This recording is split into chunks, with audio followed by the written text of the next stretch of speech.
आज हम बात करने जा रहे हैं एक ऐसी ही सभ्यता की जिसने इतिहास को जिया लेकिन इतिहास में खुद को कभी दिखाया नहीं। उस सभ्यता का नाम है सिंधु घाटी सभ्यता। आज से लगभग 4,500 साल पहले जब दुनिया के ज्यादातर हिस्सों में लोग कच्ची बस्तियों में रहते थे, तब सिंधु घाटी के लोग पूरा शहर डिजाइन करके बसाते थे। ये कोई अंदाजा नहीं है, ये खुदाई से मिला सच है। मोहनजोदड़ो, हड़प्पा, कालीबंगा, धौलावीरा, लोथल, इन सभी शहरों की सड़कों का पैटर्न एक जैसा है। सीधी सड़कें, एक दूसरे को 90 डिग्री पर काटती गलियां, जैसे कोई इंजीनियर पहले ड्राइंग बनाकर फिर शहर खड़ा कर रहा हो। मोहनजोदड़ो की मुख्य सड़क करीब 10 मीटर चौड़ी थी, इतनी चौड़ी कि एक साथ कई बैलगाड़ियां निकल सके। लेकिन सवाल ये नहीं है कि सड़क चौड़ी क्यों थी, सवाल ये है जब कोई राजा नहीं था, कोई शाही जुलूस नहीं था, तो इतनी चौड़ी सड़क किसके लिए? जवाब है जनता के लिए, व्यवस्था के लिए, अनुशासन के लिए। अब घरों को देखिए, ज्यादातर घर चौकोर हैं, बीच में खुला आंगन, लेकिन सबसे हैरान करने वाली बात, घर का मुख्य दरवाजा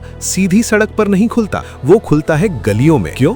ताकि धूल, शोर और भीड़ घर के अंदर ना आए। हर घर में स्नानागार, गंदे पानी की निकासी और कई घरों में अपना कुआं। आज भी हम इसे लग्जरी कहते हैं, लेकिन उनके लिए ये बेसिक लाइफ सिस्टम था। सिंधु घाटी सभ्यता की सबसे बड़ी पहचान ड्रेनेज सिस्टम। हर घर की नाली जुड़ती थी एक बड़ी सार्वजनिक नाली से। नालियां ढकी हुई, बीच बीच में सफाई के गड्ढे, यानी सफाई कोई डर से नहीं, कोई आदेश से नहीं, बल्कि सभ्यता की आदत थी। और यही बात इस सभ्यता को बाकी सभी प्राचीन सभ्यताओं से अलग बनाती है। अब एक छोटी सी बात सुनिए, लेकिन इसका मतलब बहुत बड़ा है। सिंधु घाटी की ईंटें लगभग हर शहर में एक ही अनुपात की हैं, 1, 2, 4। हजारों किलोमीटर दूर बसे शहरों में भी एक सी ईंटें। इसका मतलब कोई नियम था, कोई मानक था, कोई केंद्रीय सोच थी। लेकिन फिर वही सवाल, जब राजा नहीं था तो नियम किसके थे? इतने उन्नत शहर, इतनी सफाई, इतना अनुशासन, लेकिन कोई राजमहल नहीं, कोई शाही। क्या ये सभ्यता राजाओं से आगे निकल चुकी थी, या फिर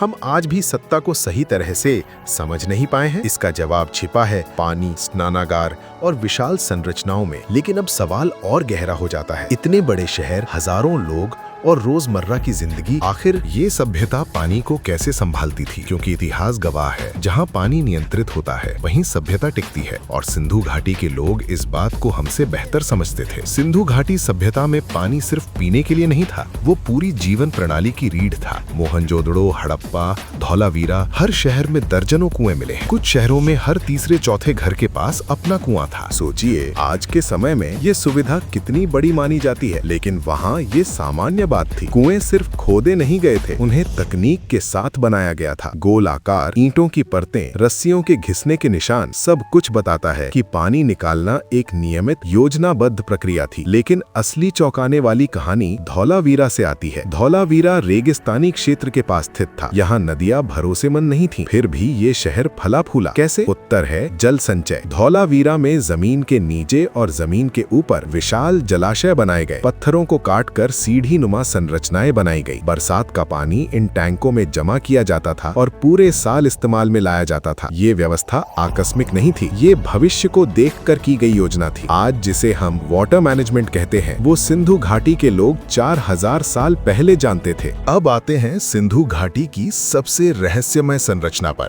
मोहनजोदड़ो का विशाल स्नानागार। ये कोई साधारण तालाब नहीं था। पकी हुई ईंटें, बिटुमिन की परत, जल रिसाव रोकने की तकनीक, ये सब बताता है कि ये स्थान बहुत विशेष था।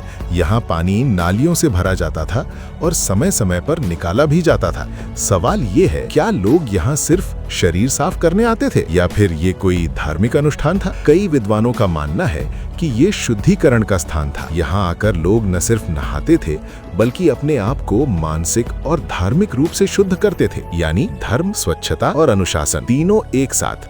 अब कहानी समुद्र की ओर मुड़ती है। गुजरात का लोथल, यहाँ एक ऐसी संरचना मिली जिसे विश्व का प्राचीनतम डॉकयार्ड माना जाता है। ये कोई साधारण तालाब नहीं था। यहाँ पानी नदी के जरिए आता था, जहाज अंदर आते थे, माल लादा उतारा जाता था। इसका मतलब साफ है, सिंधु घाटी के लोग सिर्फ किसान नहीं थे, वे व्यापारी थे, नाविक थे और अंतर्राष्ट्रीय संपर्क रखते थे। मेसोपोटामिया, ईरान, मध्य एशिया, इन सभी से सिंधु घाटी का व्यापारिक संबंध था और ये सब योजना के बिना संभव नहीं था। अब एक पल रुकिए, इतना उन्नत जल प्रबंधन, इतने अनुशासित शहर, इतना संगठित व्यापार, लेकिन फिर भी न कोई महल, न कोई राजा, न कोई ताज। तो असली ताकत किसके पास थी? धर्म के पास, व्यवस्था के पास, या समाज की सामूहिक समझ के पास? इसका जवाब छिपा है उन देवताओं में जिनके मंदिर